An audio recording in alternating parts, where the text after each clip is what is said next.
आग बरसा दे, फिर से तूफान आने दे। तेरी महिमा से, तेरे सामर्थ्य से फिर से तू अभिषेक कर दे।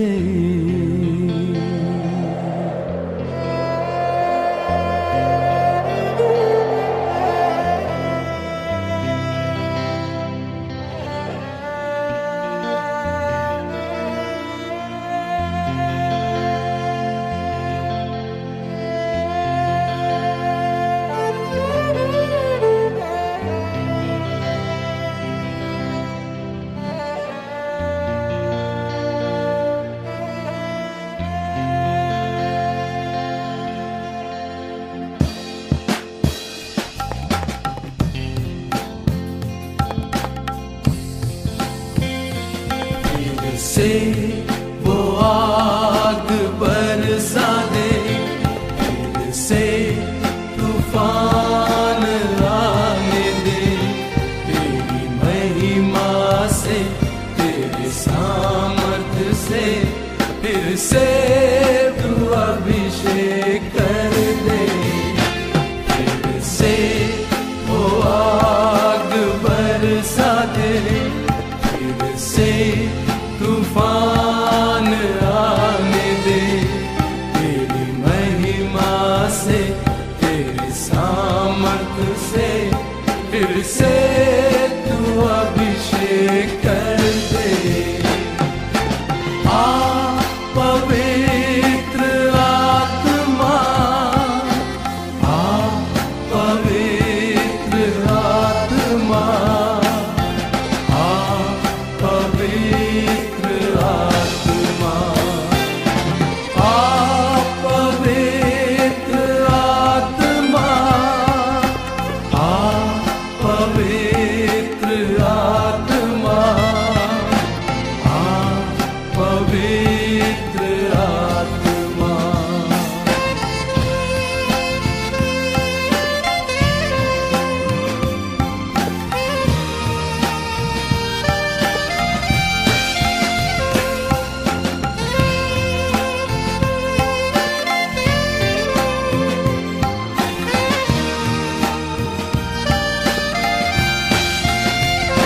बहने दे उस हवा को, झूले हर एक दिल को।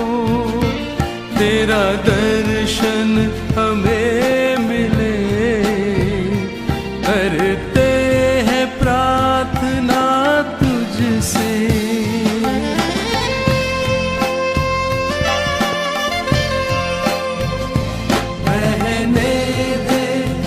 उस हवा को, झूले हर एक दिल को।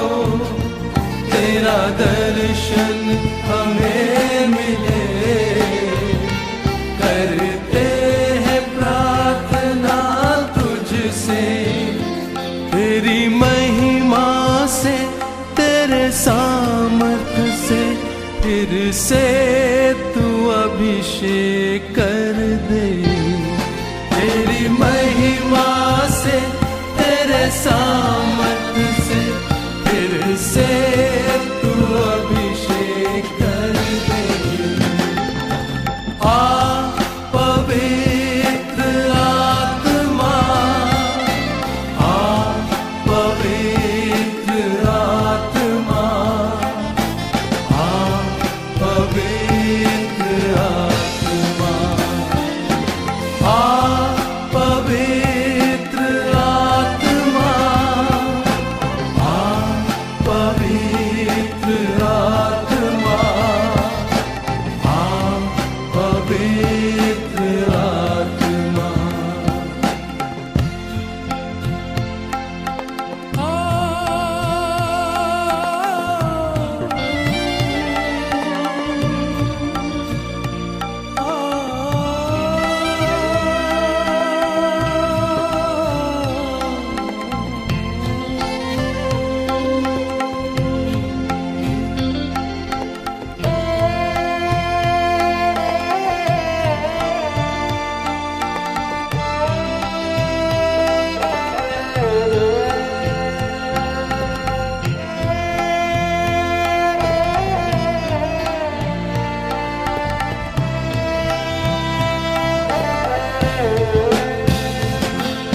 बदल दे मेरे मन को, दे आशीष इस जीवन को, तेरी करुणा हम पे बरसे, अपने मार्ग पे चला हमको।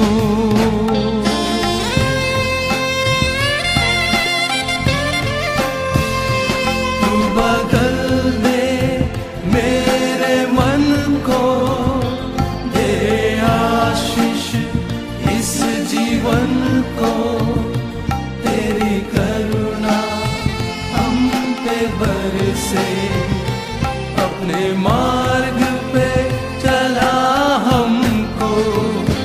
तेरी महिमा से, तेरे सामर्थ से, फिर से तू अभिषेक कर दे।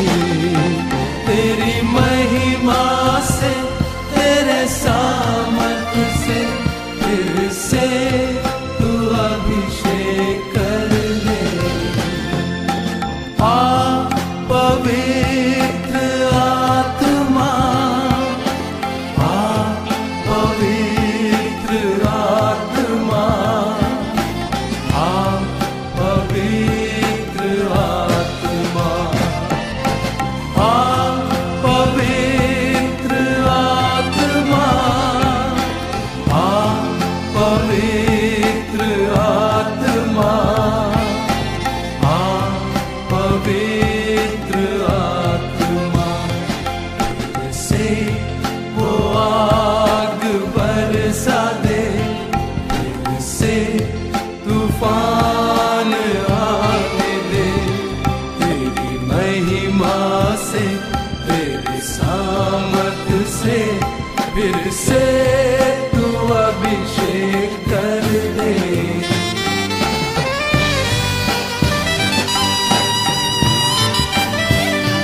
फिर से वो आग बरसा दे, फिर से तूफान आने दे, तेरी महिमा से, तेरे सामर्थ से, फिर से तू अभिषेक कर दे।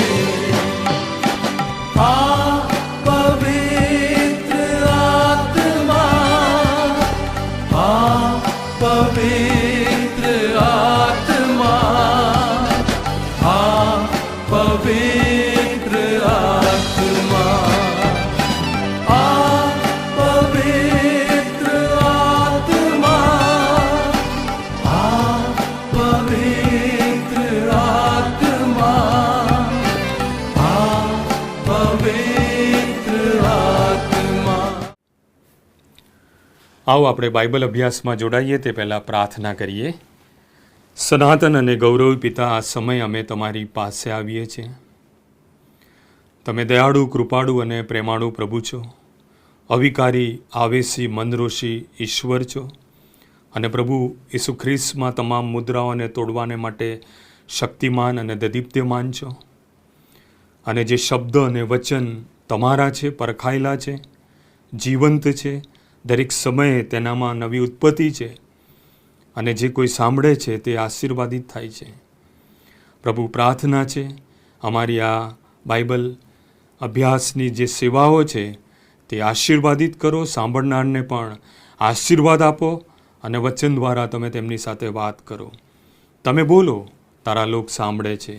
ઈસુ પ્રભુના નામમાં માંગ્યું, આમેન। આજનો જે બાઇબલ અભ્યાસ છે તે ઉત્પત્તિનું પુસ્તક અને 12મા અધ્યાયમાં ઇબ્રાહિમ અને લોટની વાત છે તે તરફ આપણે જોવા માંગીએ છીએ। 12મો અધ્યાય ઉત્પત્તિનું પુસ્તક અને તેની 1 થી 9 કલમ આ પ્રમાણે કહે છે, અને યહોવાએ ઇબ્રાહિમને કહ્યું, તું તારો દેશ તથા તારા સગા તથા તારા બાપનું ઘર મૂકીને જે દેશ હું તને દેખાડું છું તેમાં જા, અને હું તારાથી એક મોટી કોમ ઉત્પન્ન કરીશ અને તને આશીર્વાદ દઈશ, ને તારું નામ મોટું કરીશ, અને તું આશીર્વાદરૂપ થશે, અને જેવો તને આશીર્વાદ દે છે તેઓને હું આશીર્વાદ દઈશ, ને જેવો તને શાપ દેશે તેઓને હું શાપ દઈશ। તારામાં પૃથ્વીના સર્વ કુટુંબો આશીર્વાદ પામશે, અને યહોવાના કહ્યા પ્રમાણે ઇબ્રાહિમ નીકળ્યો અને તેની સાથે લોત ગયો. અને ઇબ્રાહિમ હારાનથી નીકળ્યો ત્યારે તે 75 વર્ષનો હતો. અને ઇબ્રાહિમ પોતાની સ્ત્રી સારાને તથા પોતાના ભત્રીજા લોટ તથા તેની સર્વ સંપત્તિ તેઓએ મેળવી હતી તથા જે માણસો તેમને હારાનમાં પ્રાપ્ત થયા હતા તેઓને સાથે લીધા. અને તેઓ કનાન દેશમાં જવા નીકળ્યા ને કનાન દેશમાં આવી પહોંચ્યા. અને ઇબ્રાહિમ તે દેશમાં થઈને શકેમ સીમમાં મોરે એલોન ઝાડ સુધી રહ્યો. તે વખતે કનાનીઓ તે દેશમાં રહેતા હતા. અને યહોવાએ ઇબ્રાહિમને દર્શન આપીને કહ્યું, હું તારા વંશજોને આ દેશ આપીશ. અને જેવું યહોવા તેને દર્શન આપ્યું તેને સારું તેણે વેદી બાંધી અને ત્યાંથી નીકળીને બેથેલના પૂર્વગમ પર્વત છે ત્યાં તે ગયો. અને તેણે ત્યાં તંબુ માર્યો. અને ત્યાંથી પશ્ચિમ બેથેલ તથા પૂર્વ આઈ હતું. અને ત્યાં તેણે યહોવાને સારું વેદી બાંધી ને યહોવાના નામે પ્રાર્થના કરી. ત્યારે ઇબ્રાહિમ જતાં જતાં નેબેગમ ગયો. પ્રભુ તેના વચનોને આશીર્વાદિત કરે. આવો આપણે વચનમાં જઈએ તે પહેલાં ફરી એકવાર ટૂંકી પ્રાર્થના કરીએ. જે આમીન છે અને જે આદિ તથા અંત અને આલ્ફા તથા ઓમેગા છે, જે તમામ મુદ્રાઓને તોડવાને માટે શક્તિમાન અને દદીપ્યમાન છે અને તેનાથી જ સગડું વ્યવસ્થિત થઈ રહે છે. અને જે વચન અમને મળ્યું છે એ જીવંત છે, પરખાયેલું છે, સોના કરતાં કિંમતી છે, બે ધારી તલવાર સમાન છે, હથોડા સમાન છે, એ વીંધે છે. તારે આજે પણ પ્રભુ એ વચન દ્વારા અમારી સાથે વાત કરો અને વ્યવહાર કરો. ઈસુ પ્રભુના નામમાં માંગ્યું, આમેન. આ સમય ઈશ્વરના વચનોમાં જઈએ અને ઉત્પત્તિના જે 50 અધ્યાય છે અને 50મો અધ્યાયને છેલ્લી કલમ જે યુસુફ સુધીની વાત કરી છે, પણ તેમાં સૌથી જે અગત્યનું જે પાત્ર છે તે ઇબ્રાહિમનું છે. અને ઇબ્રાહિમના જીવન સાથે અને તેનો ભત્રીજો લોટ તેની સાથે હતો તે સંબંધી આવો આપણે વિચાર કરીએ અને બાઇબલ અભ્યાસમાં જોડાઈએ. ઉત્પત્તિ વિશે એક બે બાબતો તમને જણાવું કે મૂસાએ પંચગ્રંથ લખ્યું અને ઉત્પત્તિનો અર્થ બેરિસિટ એટલે ફર્સ્ટ લેટર, અને ઘણા બધા સ્કોલરો લેટર ઓફ ગોડ પણ કહે છે કે પ્રભુ તરફથી મળેલો આ એક અગત્યનો પત્ર છે. એમાં દરેક બાબતની શરૂઆત બતાવી છે. શબ્દથી જે ઉત્પન્ન થયું તેની શરૂઆત છે, જીવનની શરૂઆત છે, પાપનું પરિણામ અને મૃત્યુની વાત આવી છે, બલિદાન અર્પણની વાત છે. દરેક બાબતની જે શરૂઆત છે જે સમગ્ર બાઇબલમાં નોંધેલી છે એ બધાની શરૂઆત આ ઉત્પત્તિમાં પુસ્તકમાં દેખાડવામાં આવે છે. મૂસાએ પુસ્તક લખવાની શરૂઆત કરી અને પ્રકટીકરણના પુસ્તક સુધી તો 1800 વર્ષ લાગ્યા પવિત્ર શાસ્ત્ર બાઇબલને લખવામાં. પણ ઉત્પત્તિના પુસ્તકમાં 1450 BC મૂસાના જન્મ પહેલાંની વાત છે. અને એની અંદર જો વર્ષો જોઈએ તો 2300 વર્ષની આ વાત આમાં લખી છે. તેમાં સાયન્સ છે, આર્કોલોજી છે અને ડિસ્કવરી છે. અને આજે વર્તમાનમાં પણ નૂનું વાણ જે રશિયામાં અરારટ પર્વત પર છે, જે ઉત્પત્તિમાં જે સૌથી અગત્યનું નૂના સમયનો સમય હતો તેની નોંધ પણ અને પુરાવા સાથે આપણને આજે મળે છે. ત્યાર પછી બાબેલનો બુરજ, એનું પણ સંશોધન થયું ને ઘણા બધા સ્કોલરે એના વિશે લખ્યું છે અને એના પુરાવા પણ આજે મળે છે. અને સદોમ ગમોરા શહેર, એ મિસરથી ઇઝરાયલ તરફ આવો ત્યારે સમુદ્ર કિનારે એ સદોમ ગમોરાનું શહેર અને તેના પથ્થર અને નકરું ભયંકર બ્લેક આખી સિટી બતાવવામાં આવી છે. આજે પણ તેના પુરાવા મળે છે. સાથે સાથે બાઇબલને પણ છેલ્લી કડી સુધી તે જોડે છે ઉત્પત્તિનું પુસ્તક. દાખલા તરીકે જીવનનું ઝાડ એદનવાડીમાં, તો એ ઝાડનું સ્પષ્ટ પ્રકટીકરણના પુસ્તકમાં પણ ત્યાં જીવનનું ઝાડ બતાવવામાં આવ્યું છે. એ રીતે ઉત્પત્તિનું પુસ્તક ખૂબ જ અગત્યનું પુસ્તક છે. અને ઉત્પત્તિના પુસ્તકમાં 3 અગત્યના બનાવો પણ આપણને જોવા મળે છે. પહેલો બનાવ જે એદનવાડીનો હતો અને ઈશ્વર અને આદમ અને હવા એ પ્રત્યક્ષ એકબીજાની સાથે વાત કરતા હતા અને એક આશીર્વાદિત એ જગ્યા હતી અને તેમાં એદનવાડીનો ઉલ્લેખ કરેલો છે. ત્યાર પછી બીજું નૂના વાણનો ઉલ્લેખ કરેલો છે અને 8 જણ આ પૃથ્વી પર બચી જાય છે અને ત્યાર પછી તમે આગળ જાઓ તો ઇબ્રાહિમ અને ઇબ્રાહિમ દ્વારા 12 કુળની જે વાત કરી છે અને નવી દેશ જાતિ અને ઇઝરાયલની વાત કરી છે. આ 3 બનાવમાં 3ની સાથે ઈશ્વરે કરાર કર્યો. આદમમાં અને હવામાં પણ તમે જુઓ તો ત્યાં કરાર કરે છે. અને પ્રભુ ઈસુ ખ્રિસ્તની સૌથી પહેલી ભવિષ્યવાણી, તે તારી એડીને ચૂનશે ને તું તેનું માથું ચૂનશે. ત્યાર પછી નૂહના સમયમાં પણ કરાર કરે છે કે જળ પ્રલયથી જે સૃષ્ટિનો નાશ થાય છે કે આજ પછી હું પ્રભુ કરીશ નહીં, અને પ્રતીક રૂપે મેઘધનુષ્યને દેખાડવામાં આવે છે. અને ઇબ્રાહિમ સાથે પણ અહીંયા કરાર કરે છે. સર્વ જાતિનો પિતા 17મો અધ્યાયને 4 અને 5, અને અબ્રાહમમાંથી તેનું નામ ઇબ્રાહિમ પાડે છે અને એક નવી શરૂઆત કરે છે. જળ પ્રલય થયું ઉત્પત્તિનું પુસ્તક 11મો અધ્યાયને 10મી કલમમાં, અને તેમાં જે શેમની જે વંશાવાળી છે 2 વર્ષ પછી, અને તેમાં તેરા 205 વર્ષ જીવ્યો, અને તેનાથી ઇબ્રાહિમ થયો 12મો અધ્યાયને 1લી કલમ. અને યહોવાએ ઇબ્રાહિમને કહ્યું, આપણે જે શાસ્ત્ર વાંચ્યું તેના આધારે એ વાંચનની અંદર ઈશ્વરે 7 આશીર્વાદો ઇબ્રાહિમને આપ્યા છે. પહેલો જે આશીર્વાદ છે કે તારાથી એક મોટી જાતિ ઉત્પન્ન કરીશ. બીજો જે આશીર્વાદ છે કે ઈશ્વર કહે છે કે હું તને આશીર્વાદ આપીશ. અને ત્રીજો જે આશીર્વાદ છે કે હું તારું નામ મોટું મનાવીશ. અને ચોથો જે આશીર્વાદ છે, આશીર્વાદનો જે મૂળ છે, આજ પછી જે બીજા બધા આશીર્વાદિત થશે એ તારાથી અને તારી સાથે કરાર કરેલાથી તેઓ આશીર્વાદિત થશે. અને 5મો આશીર્વાદ છે, બહુ સરસ છે કે ઇબ્રાહિમ, જે કોઈ તને આશીર્વાદ આપશે તેને હું આશીર્વાદ આપીશ, અને જે કોઈ તને શાપ આપશે તેને હું શાપ આપીશ. અને 6થો આશીર્વાદ છે કે તારા દ્વારા ઉત્પત્તિમાં કહે છે કે તારાથી ઘણા બધા રાજાઓ અને પ્રબોધકો અને ન્યાયાધીશો કહે છે કે તારી પેઢીમાં અને વંશમાં થશે, કે જે માથીની લખેલી પહેલા અધ્યાયમાં આપણે જોઈએ છે. અને 7મો જે આશીર્વાદ છે કે તારા દ્વારા હું આ પૃથ્વીને પણ આશીર્વાદિત કરીશ. ઇબ્રાહિમને જે આશીર્વાદો આપ્યો તે સમય પૂરતો મર્યાદિત નહોતો, પણ આ પૃથ્વીના છેલ્લા દિવસને અસર કરે ત્યાં સુધીનો હતો. એ આશીર્વાદિત સક્રિય હતો, અને અદ્ભુત રીતે ઈશ્વરે ઇબ્રાહિમને આશીર્વાદ આપ્યો. વિશ્વાસનો પિતા પણ કહેવામાં આવે છે. હેબ્રોના 11મા અધ્યાયમાં પણ તમે જુઓ. સર્વ જાતિનો પિતા પણ કહેવામાં આવે છે. ઉત્પત્તિ 17માં પણ જુઓ. અને દેવનો મિત્ર પણ તેને કહેવામાં આવે છે. તેની 3 બાબત બહુ અગત્યની હતી ઇબ્રાહિમની, કે જ્યારે ઈશ્વરની સાથે તે હંમેશા વાતચીત કરે છે ત્યારે તેના જીવનમાં અગ્રિમતા ઈશ્વરને આપે છે. કે જીવનની ગમે તેવી પરિસ્થિતિ હોય તો હું અગ્રિમતા ઈશ્વરને આપીશ. ઈશ્વરે મને જે કહ્યું છે તે પ્રમાણે હું કરીશ, અને દરેક બાબતમાં એ ઈશ્વરને અગ્રિમતા આપે છે. બીજી બાબત તેની આધીનતા. તેની આધીનતા બહુ અદ્ભુત હતી. તેના દીકરા પ્રત્યે, તેના પત્ની પ્રત્યે અને ઈશ્વર પ્રત્યે, અને લોકોની સાથે તે સંકળાયેલો હતો, પણ બહુ વિશ્વાસુપણે, અને એ ઈશ્વરને વધારે આધીન રહે છે, અને ઈશ્વર એને આશીર્વાદ આપે છે. અને ત્રીજી જે બાબત છે કે અર્પણ. બહુ સરસ રીતે તેણે એના દીકરાનું અર્પણ કર્યું. એ 3 દિવસની મુસાફરી હશે, 72 કલાક, પણ ત્યાં સુધી ઈશ્વર એને જણાવ્યું નહીં. અને ઈશ્વર અને ઇબ્રાહિમ જ જાણતા હતા કે આ બલિદાન કોનું છે. એની પત્નીને પણ એણે જણાવ્યું નહીં.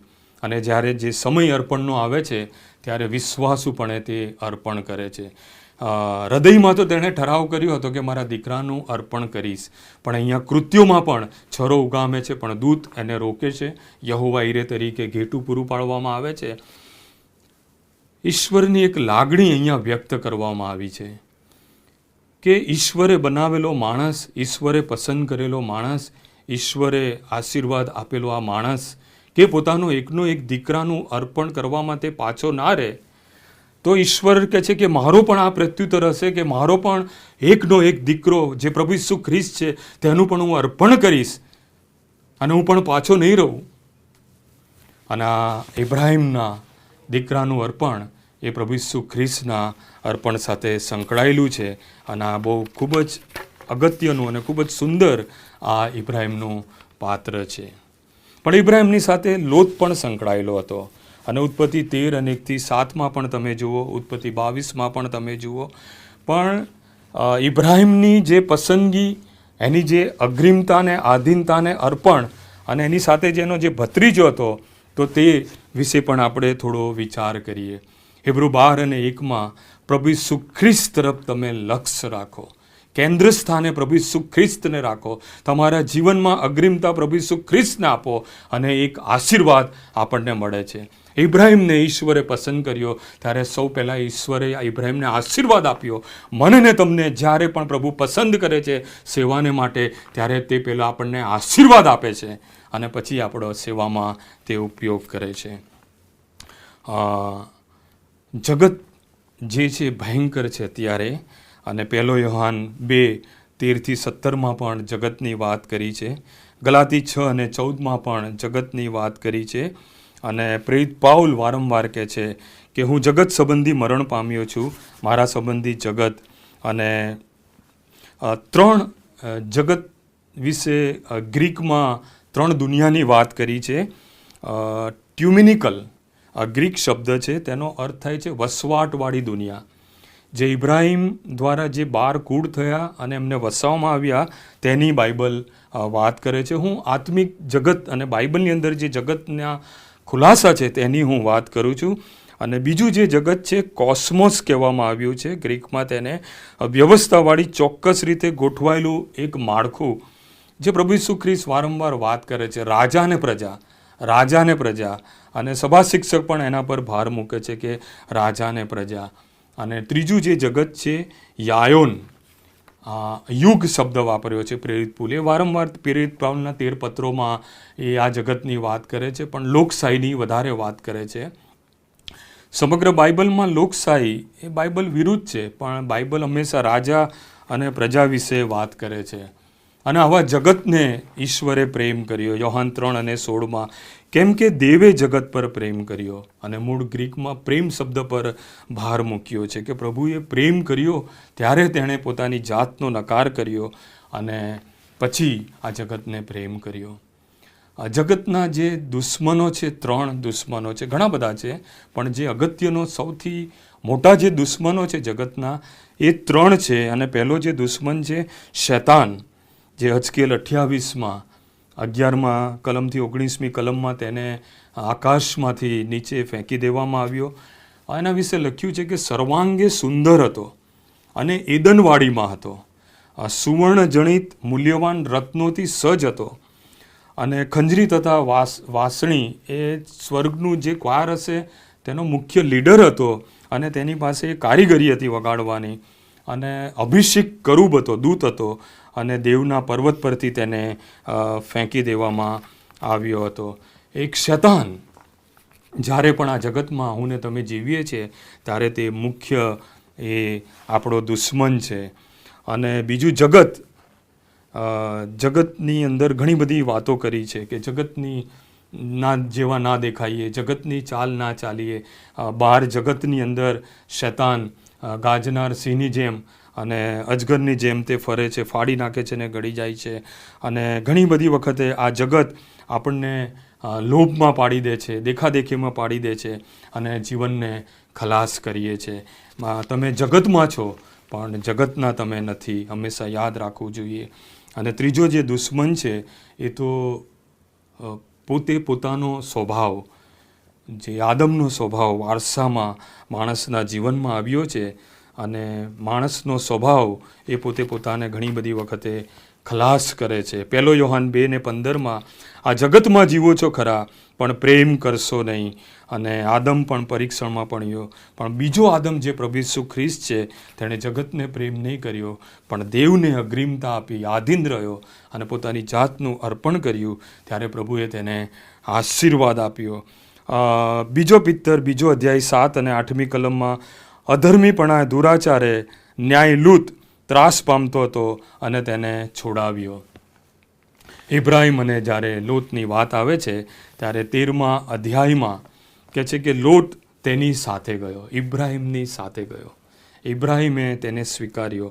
આ માણસ સારો હતો, ઇબ્રાહિમનો પડછાયો બનીને તેની સાથે જીવતો હતો.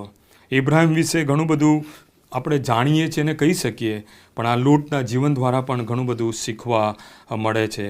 અને ઇબ્રાહિમની પવિત્રતામાં, ધાર્મિક વિધિમાં, વેદી બાંધવામાં, અર્પણને તૈયાર કરવામાં આ લોટનો એક દીકરા જેવો તેનો ફાળો હતો.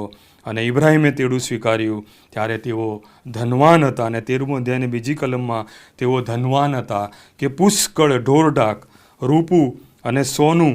આજે ઊંધું થઈ ગયું છે, આજે સોનું, રૂપું અને પછી ઢોરઢાક આવે છે, પણ તે સમયમાં કે છે ઢોરઢાક, રૂપું અને સોનું તેઓની પાસે હતું. ઇબ્રાહિમ ભક્તિવાન માણસ હતો, પ્રાર્થનાવાદી માણસ હતો, દાનવીર હતો અને જુવાન લોટ તરીકે એના કાકાની સાથે તેના જીવનની મુસાફરીમાં તે હશો.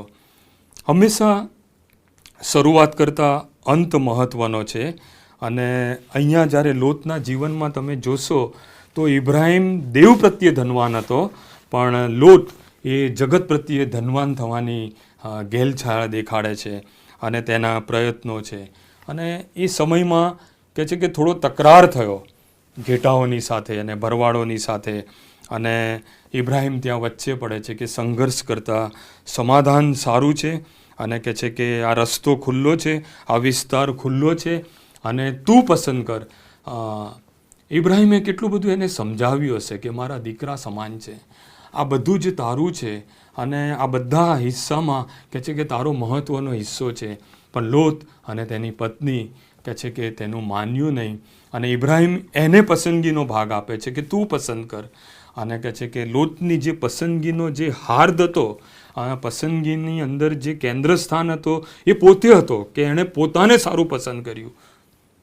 જ્યારે ઇબ્રાહિમની જે પસંદગી છે એમાં ઈશ્વર કેન્દ્ર સ્થાને છે, એ ઈશ્વરને અગ્રિમતા આપે છે અને કહે છે કે પ્રભુ મને જ્યાં લઈ જશે ત્યાં હું જઈશ. અને લોટની પસંદગીમાં એણે જે હિલચાલ કરી, વિચારણા કરી, તો તેનો હાર્દ એ 11મી કલમમાં કે પોતાને સારું તેણે પસંદગી કરી અને કહે છે કે ત્યાંથી ચાલી નીકળ્યો.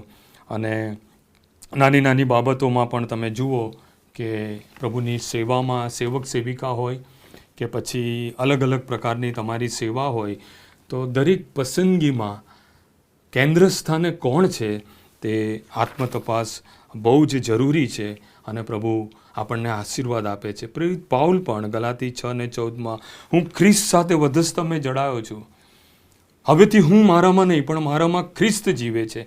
એણે પ્રભુ ઈસુ ખ્રિસ્ત તરફ લક્ષ્ય રાખ્યું હેબ્રી 12 પ્રમાણે, અને પ્રભુએ તેને આશીર્વાદ આપ્યો. આજે પણ એવી કરુણ પરિસ્થિતિ વારંવાર સર્જાય છે કે મા બાપથી, ઘરડા મા બાપથી જ્યારે બાળકો છૂટા પડે છે ત્યારે એમની જે વેદના સમજવી, એમનો દર્દ સમજવો અને છૂટા પડવાનું જે પરિણામ છે, અને એમાં પણ તમે જગતની ચાલ ચાલો છો અને જગતમાં તમે જાઓ છો ત્યારે પરિણામ કેટલું ભયંકર હોય છે. અને એનું વર્ણન કરીએ તો ઘણું બધું લાંબુ થઈ જાય. પણ ઇબ્રાહિમ આ બધા દુઃખથી તે પસાર થયો. અને 12મી કલમમાં લખ્યું છે કે ઇબ્રાહિમ કનાન દેશમાં રહ્યો અને ત્યાં કયા પ્રકારની હિલચાલ કરી. કે છે કે લોટ જૂના પ્રકારનો માણસ હતો પણ આધુનિક પ્રમાણે તે જીવવા માંગતો હતો. ઇબ્રાહિમનો ભત્રીજો કે છે કે લોટ સદોમમાં રહ્યો. ઇબ્રાહિમ કનાનમાં લઈ ગયો ઈશ્વર એને, પણ લોટ કે છે અહીંયા સદોમમાં રહ્યો. હવે સદોમ વિશે તમે જુઓ તો ઉત્પત્તિ 19:20 એ 19:1 પણ કે છે કે યહોવાની વિરુદ્ધ તથા દુષ્ટ પાપી હતા. તેની શરૂઆત સદોમ ગમોરાના તંબુથી તેને બાંધવાથી તેણે શરૂઆત કરી. અને ઉત્પત્તિ 19:1 તે પ્રભાવશાળી માણસ બન્યો અને ધનવાન માણસો કે છે કે ભાગળમાં બેસે છે. અને હજકેલ પ્રબોધકનું પુસ્તક 16મો અધ્યાય 49 અને 50મી કલમમાં કે છે કે ધિક્કાર કૃત્યો કરનાર તે લોકો હતા, અહંકારી હતા, જાહો જલાલી અને આરામ કરનારા હતા. અને કહે છે કે તારી બહેન સદોમનો આ દોષ અને તેઓનો પાપ હતો. એટલે સદોમ ગમોરા તરફ જે લોટ આગળ વધતો હતો એ એક ભયંકર જગત હતું. અને જગતમાં કઈ રીતે પ્રવેશ પામે છે અને તેનું પરિણામ શું આવે છે એ બાઇબલ ઉત્પત્તિમાં શરૂઆતમાં જ નોંધે છે કે વ્યક્તિગત અને સામૂહિક કુટુંબનું જે પાપ છે તેનું પરિણામ કહે છે કે ભયંકર હોય છે. અહીં જ્યારે લોટ સદોમ ગમોરાની ભાગોળમાં હોય છે અને એની પત્ની અને એના બાળકો કદાચ જો અત્યારની ભાષામાં હું વાત કરું તો કહે છે કે પપ્પા ક્યાં સુધી અહીંયા બહાર રહેવાનું, ચાલો ને આપણે અંદર એક ફ્લેટ લઈ લઈએ, ઘર લઈ લઈએ. પણ હજુ પણ લોટના જીવનમાં ઈશ્વરની બીક હતી. ઇબ્રાહિમના જે નૈતિક મૂલ્યો હતા, એની જે શિખામણો હતી, એની જે ઈશ્વર કેન્દ્રિત વાતો હતી, એ એના હૃદયમાં જાગૃત અવસ્થામાં હતી. અને લોટ આ બધી બાબતોને ધ્યાનમાં રાખીને એ જગત તરફ જતાં ઘણો બધો બીવે છે. પણ એની પત્ની અને એના બાળકો, અહીં 2 દીકરીઓની પણ વાત કરી છે, કહે છે કે અમારે રોજ ત્યાં કોલેજમાં જવું, પાછા આવવું, કહે છે કે ત્યાં કેટલી બધી ફેસિલિટી છે. અલગ અલગ બધા કાર્યોની વાત કરતા હશે કે અત્યારે જુઓ તો કે જે ફેસિલિટીઝ મોટા મોટા શહેરોમાં, મેગા સિટીમાં હોય છે, આ બધી એણે વાત કરી હશે તો કે આપણે ત્યાં જઈએ. તારે પણ લોટ વારંવાર ના પાડે છે. અને એની માં અને બંને દીકરી છેલ્લે કહે છે કે પપ્પા એક કામ કરો કે આપણે એક સંસ્થા બનાવીએ, એક ટ્રસ્ટ બનાવીએ, એના ચેરમેન તમે રહો અને આપણે સુવાર્તા પ્રચાર ત્યાં કરીશું. આપણે ઇબ્રાહિમે જે બધી વાતો આપણને જણાવી છે એ વાતો આપણે જણાવીશું અને લોકોને પ્રભુની પાસે લાવીશું. અને આવું કંઈક કાઉન્સેલિંગ કરીને આ પિતા સદોમ ગમોરા તરફ આગળ વધે છે. ઘણી વખતે પિતાની નિષ્ફળતામાં કુટુંબનો પણ હાથ હોય છે. અને આ રીતે લોટ આગળ ગયો અને ત્યાં તેણે રહેવાની શરૂઆત કરી. બાઇબલમાં આપણે જાણીએ છીએ. પહેલો હું કદાચ પ્રશ્ન પૂછીએ આપણે લોટને કે લોટ, સદોમ ગમોરા જઈને તે શું કર્યું? આ બહુ અગત્યનો પ્રશ્ન છે. આ જગતમાં જઈને તે શું કર્યું? ધનવાન થવાની ઘેલછા અને ધન પાછળ દોડીને અને આગળને આગળ તે વધતો ગયો. તમે કેવું પસંદ કરો છો? ક્યાં રહેવા માંગો છો? ક્યાં જવા માંગો છો? તમારા મિત્રો કેવા છે? હે લોટ, કે તે શું મેળવ્યું? અને લોટનો જવાબ કદાચ આવો હોઈ શકે કે મેં બધું જ ગુમાવી દીધું. મારે બધું જ પાછળ મૂકીને આવતું રહેવું પડ્યું. આવતા આવતા મેં મારી પત્નીને પણ ગુમાવી દીધી અને ઈશ્વરે જે નૈતિક મૂલ્યો આપ્યા હતા તે પણ મારા ખતમ થઈ ગયા. અને જગત પ્રત્યેનો જે પ્રેમ અને જગત પ્રત્યેની જે લાલસા છે અને કહે છે કે મારામાંથી ખલાસ થઈ ગઈ. લોટ અને તેનું કુટુંબ આજે પણ દરેક ખ્રિસ્તી કુટુંબને ચેતવણી આપે છે. આજે પણ આપણે ખ્રિસ્ત તરફ લક્ષ્ય રાખીએ, પ્રભુ ઈસુ ખ્રિસ્ત તરફ આગળ વધીએ અને એક અદ્ભુત આશીર્વાદ છે. બીજો પ્રશ્ન કદાચ હું લોટને પૂછું કે લોટ, તારા કુટુંબનું શું થયું? તો એનો જવાબ, ઈશ્વરે એને તક આપી હતી. ત્યાં સુવાર્તાની વાત હતી, એકેશ્વર વાત ફેલાવવાની વાત હતી, પણ એ બધું જ નાશ પામ્યું.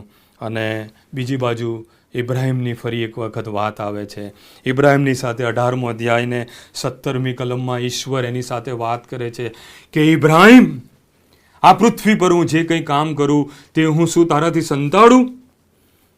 અને જે સદોમ ગમોરાનો નાશ થવાનો હોય છે તેની વાત ઈશ્વર ઇબ્રાહિમને કરે છે. અને ઇબ્રાહિમ મધ્યસ્થી કરે છે કે પ્રભુ ત્યાં અમારો લોટ રહે છે. લોતે તો એનું બહુ ખરાબ ઈચ્છ્યું, એને એકલો મૂકીને જતો રહ્યો, એને તરછોડીને જતો રહ્યો, એનો નકાર કર્યો. વૃદ્ધ લોટ, વૃદ્ધ ઇબ્રાહિમ, અને એમાં સહારાની જરૂર હતી તે સમયે લોટ એને મૂકીને જતો રહ્યો. અત્યારે ઇબ્રાહિમ આ બધું તેની તરફ ન જોતા ઈશ્વર તરફ જોઈને પ્રાર્થના કરે છે. લોટ, તારા કુટુંબનું શું થયું? આ બીજો પ્રશ્ન છે. તારી પત્નીનું શું થયું? અને તારી સુવાર્તાનું શું થયું? ઈશ્વર તક આપે છે. પણ અહીંયા બીજી બાજુ તમે ઇબ્રાહિમ પાસે પાછા આવો ત્યારે ઉત્પત્તિ 18મો અધ્યાયને 17મી કલમમાં ઈશ્વર ઇબ્રાહિમની સાથે વાત કરે છે કે હું આ પૃથ્વી પર જે કંઈ કરું તો ઇબ્રાહિમ, હું તારાથી સંતાડું? અને સદોમ ગમોરાનો જે નાશ થવાનો હતો અને તેમાં ઈશ્વર ઇબ્રાહિમની સાથે વાત કરે છે અને ઇબ્રાહિમ મધ્યસ્થી કરે છે. આ સમગ્ર તમે પ્રાર્થના અને તેના શબ્દોનો અભ્યાસ કરો તો ઇબ્રાહિમની સામે ઈશ્વર નહોતો ઊભો, પણ ઈશ્વરની સામે જાણે ઇબ્રાહિમ ઊભો હોય એવી વાતચીત છે. અને પ્રભુ તેની પ્રાર્થના સાંભળે છે અને તેને આશીર્વાદ આપે છે. અને પછી રાત્રે દૂતને ત્યાં સદોમ ગમોરામાં લોટને ત્યાં મોકલે છે અને દરવાજાને બંધ કરે છે. ભયંકર જગત દરવાજાની અંદર પ્રવેશ પામ્યું હતું, દરવાજો તોડીને પ્રવેશ પામ્યું હતું. આ જગત અને તેના જે વાના છે તેને તમે નહીં રોકી શકો. તમારા દરવાજા તોડીને જ એ અંદર પ્રવેશ પામી જશે. આ જગતની જે ચાલ છે, જગતની જે સંસ્કૃતિ છે, આ જગતની જે બધી માયાજાળો છે, આ જગતના જે રીત રિવાજો છે, આ ભયંકર જગત આપણા ખ્રિસ્તી કુટુંબના દરવાજા તોડીને અંદર પ્રવેશ પામે છે. અત્યારની જે બધી સિરિયલો છે અને જે બધા દેખાવો છે એ જગીક છે. પણ અહીંયા ઈશ્વરે એ દૂતને મોકલીને એનો દરવાજો બંધ કર્યો. એદનવાડીનો દરવાજો ઈશ્વરે બંધ કર્યો, નૂનો દરવાજો ઈશ્વરે બંધ કર્યો અને અહીંયા લોટના દરવાજો બંધ કર્યો.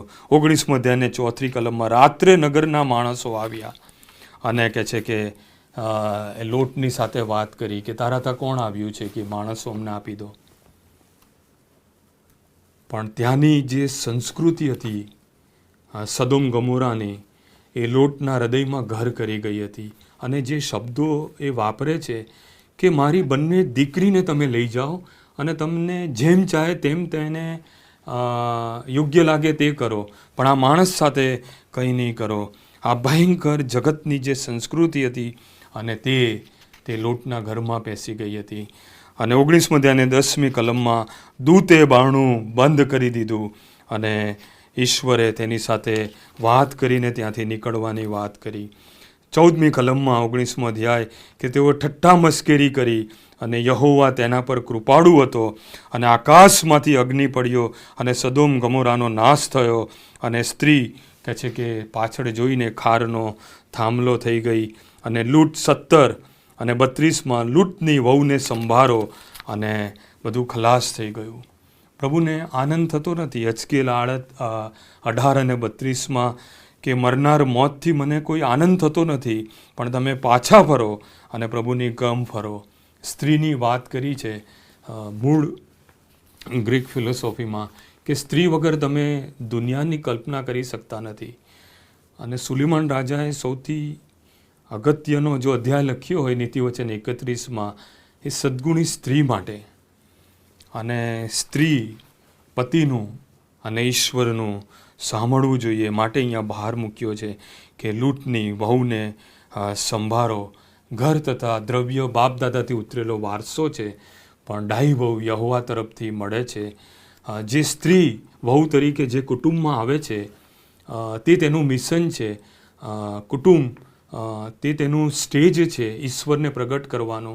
અને જ્યારે સ્ત્રી વિશે અભ્યાસ કરીએ બાઇબલને લઈને ત્યારે સહાયકારી આ શબ્દ ઈશ્વર માટે વપરાયેલો છે. એટલે ઈશ્વર વતી એ સામેના કુટુંબમાં લગ્ન કરીને જાય છે અને ઈશ્વરે જે કાર્ય કરવાનું છે કુટુંબમાં એ આ સ્ત્રીને સોંપ્યું છે. માટે પવિત્ર શાસ્ત્ર બાઇબલમાં સ્ત્રીનું પાત્ર એ ખૂબ જ અગત્યનું છે. અને પ્રભુ એ સ્ત્રીને લઈને પણ પ્રભુનું વચન પણ વાત કરે છે કે લૂંટની સ્ત્રીને સંભાળો. અને ત્રીજો પ્રશ્ન છે કે લોટ તારું શું થયું, તે શું મેળવ્યું, એનું શું થયું? અને કરુણ પરિસ્થિતિ 19મો અધ્યાયને 36મી કલમમાં કે ખૂબ જ કરુણ પરિસ્થિતિ. સદોમ ગમોરાની જે સંસ્કૃતિ હતી અને જે વાતાવરણ ઘર કરી ગયું હતું અને દીકરીઓના વિચારો ભ્રષ્ટ થયા અને પોતાને સારું એની તૃપ્ત થવાને માટે વંશ કે વારસ હોય પણ કહે છે કે પિતાને દ્રાક્ષરસ પીવડાવ્યો અને પિતાની સાથે સૂઈ ગઈ અને મોઆબ અમોનીય પુત્ર થયા. એ આજ દિન સુધી એ ઇઝરાયલને તકલીફ આપે છે. એકે જગતને પ્રેમ કર્યો અને બધું નાશ થયું. ઇબ્રાહીમે દેવને પ્રેમ કર્યો અને તેને લક્ષ્યમાં રાખીને ઈશ્વરની પાછળ ચાલ્યો અને ઈશ્વરે તેને આશીર્વાદ આપ્યો. પ્રભુ મને ને તમને આશીર્વાદ આપે. આપણે ખ્રિસ્ત તરફ લક્ષ્ય રાખીએ. જેમ પ્રેરિત પાઉલ કે મારા પ્રભુના સ્તંભ સિવાય હું બીજું કશું જાણું નહીં. અને ઇબ્રાહીમે કહે છે કે વિશ્વાસનો પિતા થયો, સર્વ જાતિઓનો પિતા થયો અને દેવનો મિત્ર બન્યો. આજે પ્રભુ મને ને તમને આશીર્વાદ આપે એ જ મારી પ્રાર્થના છે. પ્રાર્થના કરીએ. પવિત્ર પ્રભુ, જે ઇબ્રાહીમ સાથે કરાર કર્યો અને કરારમાં પ્રભુ ઈસુ ખ્રિસ્તમાં અમને નવો કરાર મળ્યો. અને જંગલી જૈતુનની અમે ડાળી હતા, પણ તે જૈતુનની ડાળી સાથે અમને કલમ રૂપે મેળવવામાં આવ્યા. અને ઇબ્રાહિમને આપેલા આશીર્વાદમાં પ્રભુ ઈસુ ખ્રિસ્તમાં અમે પણ આશીર્વાદિત થયા. આજે પણ ઇબ્રાહિમ અને લોટ દ્વારા અમારી સાથે વાત કરી છે. અમે જગતને પ્રેમ ન કરીએ, પણ ઇબ્રાહિમે જે પસંદ કર્યું અને અગ્રિમતા આપી અને આધીન રહ્યો અને પોતાના જેના પર તે વધારે પ્રેમ કરતો હતો તેનું અર્પણ કર્યું. અમે પણ પ્રભુ આ જ રીતે વર્તીએ એવી અમે પ્રાર્થના કરીએ છીએ. પ્રભુ ઈસુ ખ્રિસ્તના નામમાં માંગ્યું. આમેન. પ્રભુની શીખવેલી પ્રાર્થના સાથે બોલીશું અને આશીર્વચન ઉચ્ચારવામાં આવશે. ઓ આકાશમાંના મારા બાપ, તમારું નામ પવિત્ર બનાવો, તમારું રાજ્ય વાવો, જેમ આકાશમાં તેમ પૃથ્વી પર તમારી ઈચ્છા પૂરી થાવ. દિવસની રોટલી આજ અમને આપો. જેમ અમારા ઋણોને માફ કર્યા છે તેમ તું અમારા ઋણોને માફ કરો. અમને પરીક્ષણમાં ન લાવ, પણ બુંડાથી અમારો છૂટકો કર. કેમ કે રાજ્ય તથા પરાક્રમ તથા મહિમા સર્વકાળ સુધી તમારા છે. આમેન.